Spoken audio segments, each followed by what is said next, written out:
Cambridge 19 Listening Test 4. You will hear a number of different recordings. All the recordings will be played once only. The test is in 4 parts. You will have 10 minutes at the end of the test to transfer your answers to the answer sheet. Now turn to section 1. First, you have some time to look at questions 1 to 6.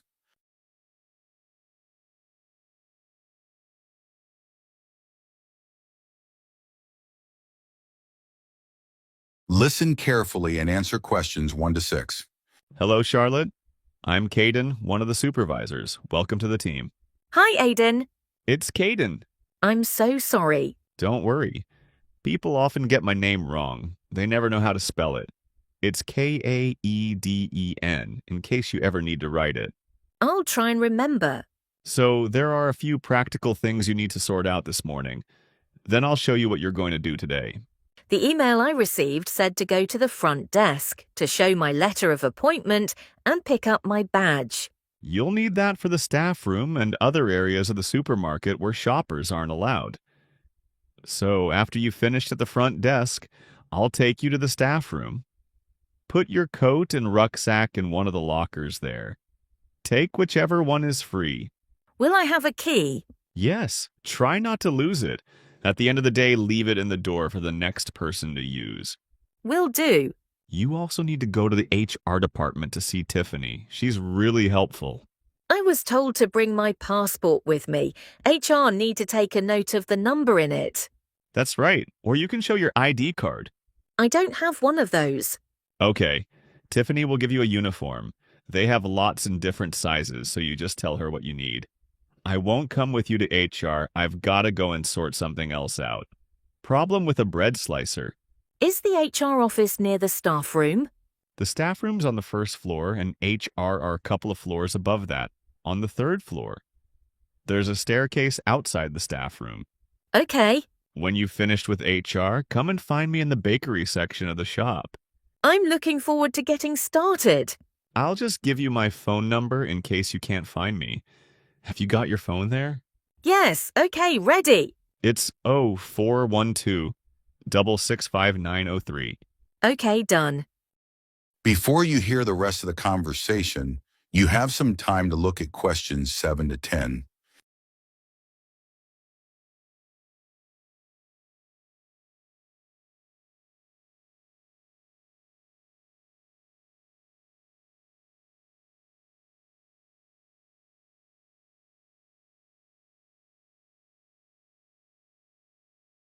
Now listen and answer questions 7 to 10. So, Charlotte, your tasks today are in the bakery section, on the sushi counter, and on the meat and fish counters. The first job is to check sell-by dates on the bread and cakes. If any of the dates are today's, put a new price label on the packaging. What if any of the labels are yesterday's dates or older? Do I throw those items away? Yes, but that shouldn't happen. We check the stock every day. When something needs a new price label, put a yellow one on the package next to the original price. Okay. After that, you'll go to the sushi takeaway counter. Will I be preparing boxes of food? For today, you'll just be helping the staff.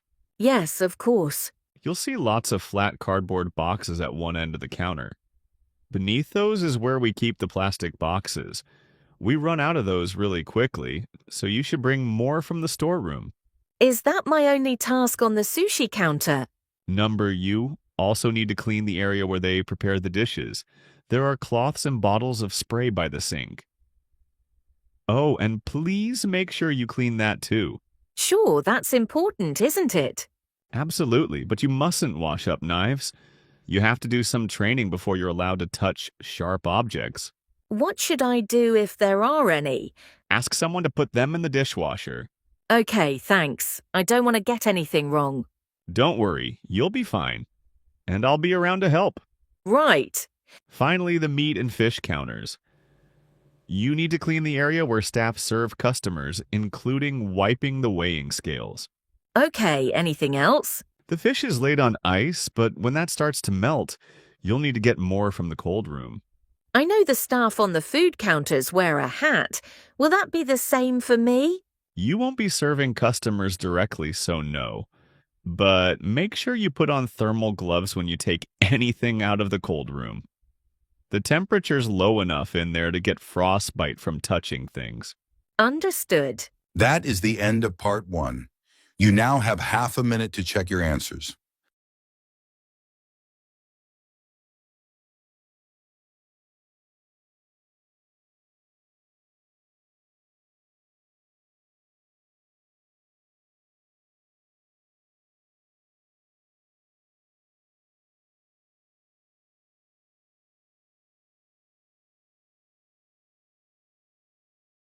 Now turn to part 2. First, you have some time to look at questions 11 to 14.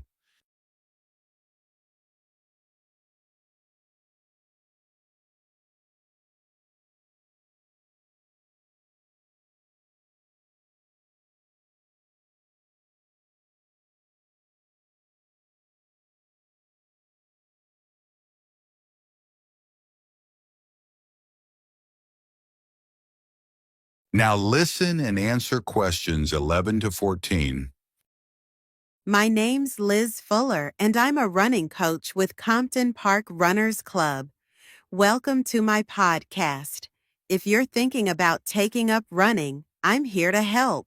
There are many training programs available online, which aim to help people build up to running 5 kilometers. Some of them are great, and thousands of people of all ages are taking part in 5-kilometer races across the country as a result. People like them because they're easy to follow and don't push them too hard. However, they don't work for everyone, especially if you suffer from something like a heart condition or asthma, because they're aimed at people with average fitness and running ability. Another thing is that everyone is different. And if you have any specific questions related to your needs, there's no one to provide any answers. I have a couple of simple tips I always give to new runners. I expect you've been told to run very slowly until your fitness increases. Well, I find that can prevent progress. You should run at a speed that feels comfortable, but time yourself and try to run a bit faster each time. Listening to music can be very helpful. It takes your mind off things and helps your body get into a rhythm. I'd say that is better than running with a friend, especially as most people are competitive, and that's not what you want when you're just starting. I don't think the time of day is especially important. Some people are better in the evening, while others are morning people.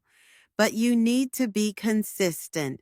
So aim to train regularly. Twice a week is enough to begin with. Before you hear the rest of the conversation, you have some time to look at questions 15 to 20.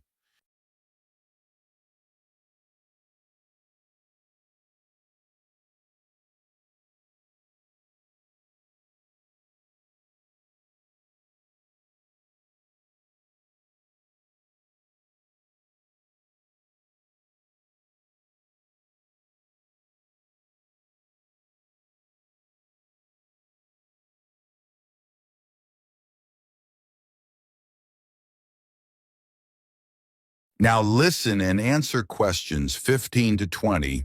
New members often say to me that they've been put off running either because they lack confidence, or they don't have time, or they think they dislike running. Sari, for example, joined the club 2 years ago at the age of 40. She'd always enjoyed running at school, but wasn't sure if she'd be able to do it. She was worried about being left behind and being the slowest runner. But she says she was made to feel so welcome, she soon forgot all about that. James had always hated the idea of running, but a friend encouraged him to come along for a taster session, and he hasn't looked back. He never misses a training session despite having a really demanding job. Leo was worried about having to commit himself to training sessions every week and wasn't sure he'd be able to fit training into his busy schedule. But after experiencing a lot of stress at work, he came along to us and gave it a go. Now he says he feels much more relaxed and he looks forward to his weekly run. Mark is quite typical of our new members. He's never considered himself to be a sporty person, and it was only when he retired that he decided to take up the challenge of trying to run 5 kilometers. It took him months to find the courage to contact us, but felt reassured immediately as there were other people his age who were only just taking up running for the first time. My own journey hasn't been easy. I did my first marathon when I was 37 after having had 2 kids. My husband had been running marathons for years, but I never dreamed I'd be doing one with him. I managed to complete it in 4 hours, but I felt like giving up halfway through.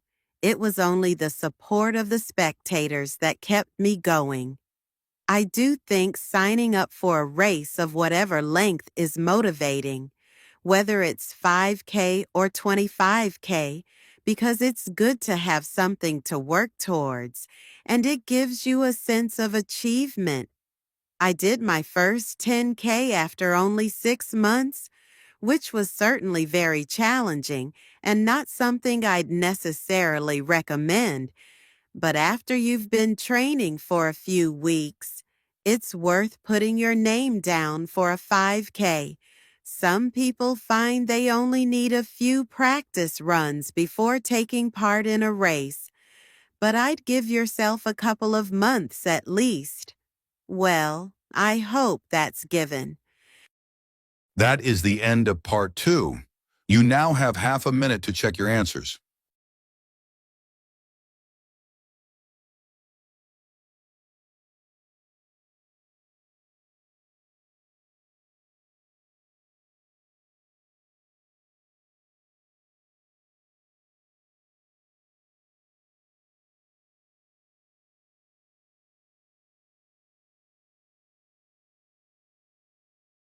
Now turn to part 3. First, take some time to read questions 21 to 25.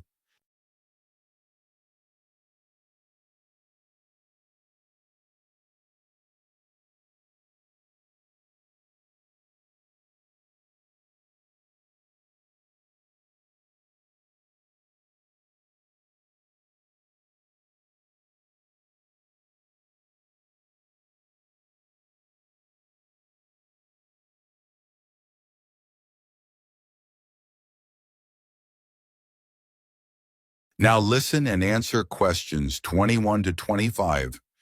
So Jane, you'll be off to Denmark soon to do your work placement. Yes, I'm really looking forward to it, and I've just started packing up all my books to put in storage. Well, I hope they don't get spoiled. It's okay. My grandfather works in a bookshop, and he told me how to pack them. Oh, that's helpful. He says you have to support the spine, otherwise the paper can come away from the cover. Yeah, that's obvious. He also told me to pack them flat in the box, not on their side. Again, because they can bend, and if you leave them like that for, say, a year, it's quite hard to get them back to their normal shape. Well, it's pretty clear that ruins them, but a lot of people just can't be bothered to protect their books. He always says it's such a shame that publishers don't use better quality paper. It's the acid in the paper that causes the problem, isn't it? Yeah, that's why old books go yellow. You know, some of the books my grandfather's given me are like that already. Oh. I should dump them really if they're going to deteriorate further, but I'd feel bad. They'll always remind me of him. He's quite a collector, you know. Well, if they're important to you... Yeah, I'd regret just throwing them away. You know, maybe it's because I was taught to treasure books. But I hate seeing students force open the pages. Of paperbacks, they press so hard they end up breaking the spine. I know, but unfortunately, paperbacks aren't designed to last a long time, and people know that. Hardbacks aren't quite as weak. Yeah, they're different, I suppose, but I still don't think people value hardbacks like they used to. Well, they aren't decorative, are they, like other objects? Plus, nowadays, people don't keep them out on shelves as much as they used to. That's such a pity. When I visit someone, if they have, say, a colorful book on a table, it's the first thing I'm drawn to. I agree. And book covers can be a work of art in themselves. Some are really eye-catching. I've always been taught to handle books carefully. If you watch someone take a book off a shelf, well, they usually do it wrong. My grandfather says, you should put your hand right over the top of the book. Or if you can't do that, pull the other books on the shelf aside so that you can hold the whole cover. When did you learn all this? He watched me pull a heavy book off the shelf when I was small, and it fell on the floor and broke apart. Oh dear, I can still remember it. You know what I really like? What? The smell of new books. Me too. My parents used to laugh at me when I was a kid because I loved putting books up to my nose, almost as much as reading them. New books aren't cheap though, are they? I guess we're lucky we can buy them. My grandfather stocks second-hand books as well as new ones, and they don't smell quite as good. Before you hear the rest of the conversation, you have some time to look at questions 26 to 30.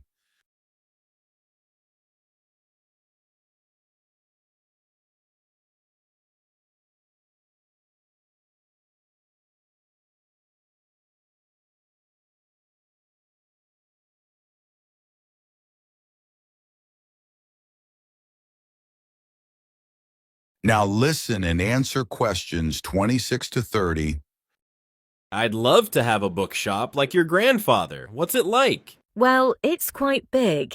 It's got 2 floors and an attic, and he stocks all kinds of books, really. I guess he treasures things like first editions and other rare books. Yeah, you might think he'd keep those in the attic or somewhere. So they'd be hidden. Yeah, but he likes people to know that he has them, so he puts them out in the shop, but makes sure you need a ladder to get them. Right, that would prevent any thefts. Mm-hmm. Does he stock books for children? He does. He particularly likes to encourage kids to read. He always says that he used to sit under the stairs as a child with a pile of books and read them all. Is that where he keeps them then? Not exactly. He's got a dedicated area on the ground floor with cushions so that parents can enter with their toddlers, go there and spend some time reading to them. Oh, cool. And then there's a place for pushchairs by the front door and a cafe if anyone needs refreshments. That's good to know. As I said, it's a big shop and there's a storage area out the back as well. Well, what does he keep there? Books he wants to throw away. He hardly ever throws anything away. He just leaves unwanted books by the front door for customers to take. Well, that's very nice. Yeah, and books people or institutions have requested, they all go at the far end. Oh, He thinks it's best to keep these out of the main shopping area as they're boxed and new. did you get your course books from him? Naturally, he stocks books for a lot of the colleges. He used to keep these books on the first floor, but now there's a new university in my hometown. He's moved them downstairs to attract the students. They're actually part of the coffee shop, on low shelves all around it. Pretty central then. You'll have to take me there sometime. That is the end of part 3. You now have half a minute to check your answers.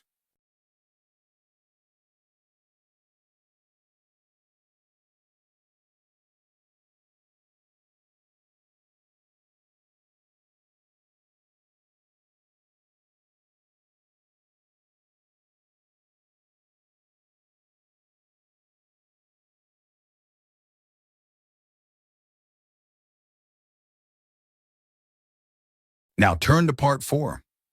First, you have some time to look at questions 31 to 40.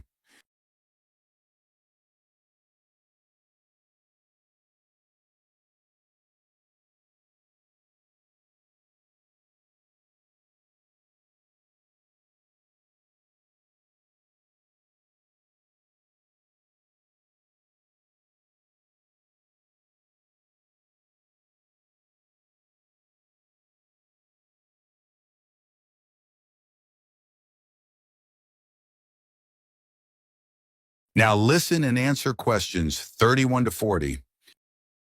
Tree planting now dominates political and popular agendas and is often presented as an easy answer to the climate crisis, as well as a way for business corporations to offset their carbon emissions.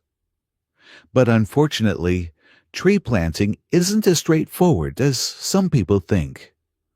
When the wrong trees are planted in the wrong place, it can do considerably more damage than good, failing to help either people or the environment.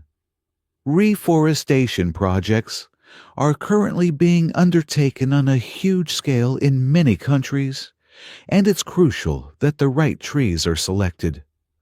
A mix of species should always be planted, typical of the local natural forest ecosystem, and including rare and endangered species in order to create a rich ecosystem.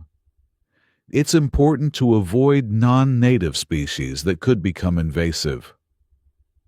Invasive species are a significant contributor to the current global biodiversity crisis and are often in competition with native species and may threaten their long-term survival.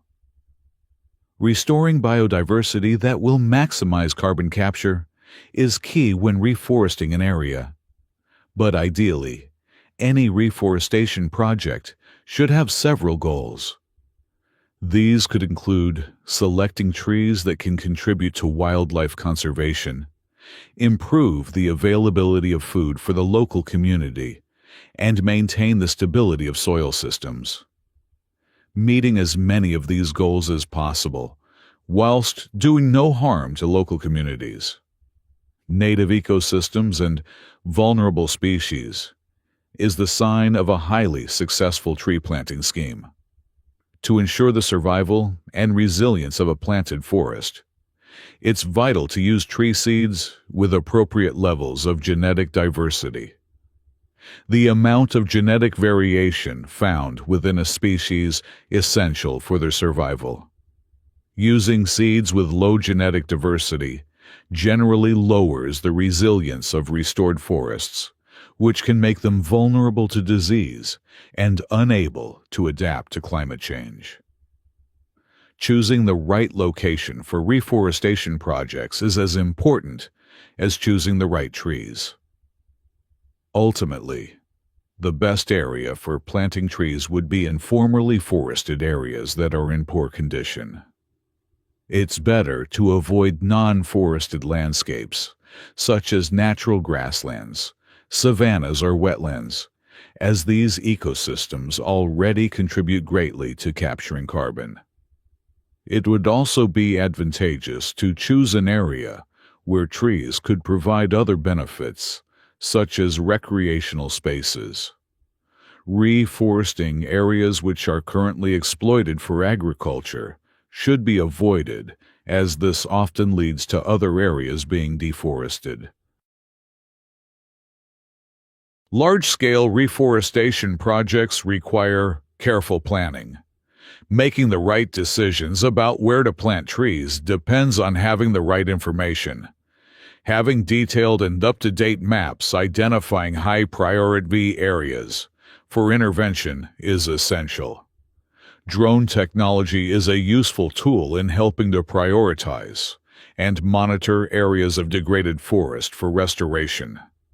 In Brazil, it's being used to identify and quantify how parts of the Amazon are being devastated by human activities, such as rearing cattle and illegal logging. A good example of where the right trees were picked to achieve a restored forest is in Lampang province in northern Thailand. A previously forested site, which had been degraded through mining, was reforested by a cement company together with Chiang Mai University. After spreading 60 centimeters of topsoil, they planted 14 different native tree species, which included several species of fig. Figs are a keystone species because of the critical role they play in maintaining wildlife populations. They are central to tropical reforestation projects as they accelerate the speed of the recovery process by attracting animals and birds which act as natural seed dispersers. This helps to promote diversity through the healthy regrowth of a wide range of plant species. Unlike the majority of fruit trees, figs bear fruit all year round, providing a reliable food source for many species. At this site, for example, after only 3 rainy seasons, monkeys started visiting to eat the fig fruits, naturally dispersing seeds through defecation. Reforestation projects should always aim to make sure that local communities are consulted and involved in the decision-making process. The restoration of mangrove forests in Madagascar is an example of a project which has succeeded in creating real benefits for the community. Destruction of the mangrove forests had a terrible impact on plant and animal life, and also badly affected the fishing industry, which was a major source of employment for local people living in coastal areas. The reforestation project involved hiring local people to plant and care for the new mangrove trees. Millions of mangrove trees have now been planted, which has resulted in the return of a healthy aquatic ecosystem. The mangroves also act as a defense against the increased threat of flooding caused by climate change. What's more, the local economy is more stable, and thousands more Madagascans are now able to send their children to school. One other important point to consider. That is the end of part 4. You now have 10 minutes to transfer your answers to the answer sheet.